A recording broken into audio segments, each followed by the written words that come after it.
Please give a big round of applause to the winner of this year's NBCC Award for Autobiography, Safiya Sinclair. Hi. Hi, thanks everybody. It's an honor to be here. Everyone's having a good time, endorphins are high, so they sent a poet to really temper the emotions. Somewhere in a small fishing village in Montego Bay, Jamaica, is a young girl whose life and fate seem fixed by poverty. The libraries in her hometown are scarce, and there are no books present in her seaside home. Here, young girls are not encouraged to follow their dreams. Towering on either side of her home are hotels she's forbidden from entering because she is a local. But the kitchen women in the hotels have taken a liking to her and allow her to rummage through the trash heap where the tourists leave their coffee-stained books behind as they return to their far-off worlds. And there, in the pages of a book, this young girl finds hope. In books, she discovers a future where she is possible. She can't leave the confines of this life, but she can escape.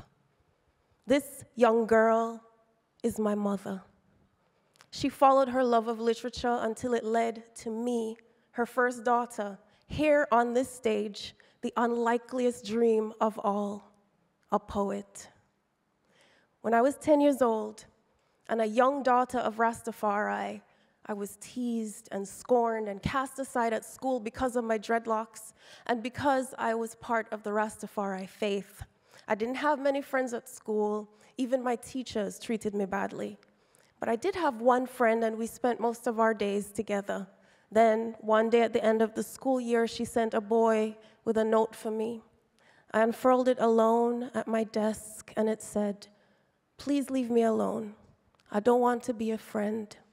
I don't want to be friends with a Rasta." Just then, my selfhood withered. My pain, my little hydra, unfurled and did not stop. This was the first time I felt ashamed to be myself. So I decided to barter one pain for another. I saw a rusty nail outside the classroom and I stepped down on it hard, harming myself.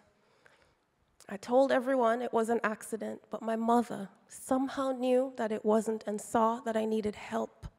So while on bed rest, she handed me my first book of poems, and she said she thought it would help me. And she told me that poetry was a thing that had always made her world seem wild and wide and warmer. And then she laughed, and she said that was alliteration. I said, "What is alliteration?" And then the damage was done.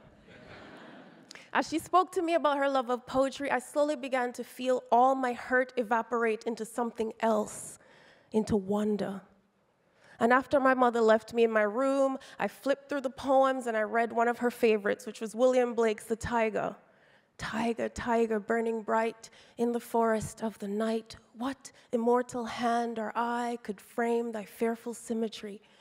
I felt those words blaze alive in a way that nothing ever had before. The poem's images prowled the neon jungle of my mind, and in that moment, I was inspired to write my first poem, called The Butterfly, in imitation of Blake.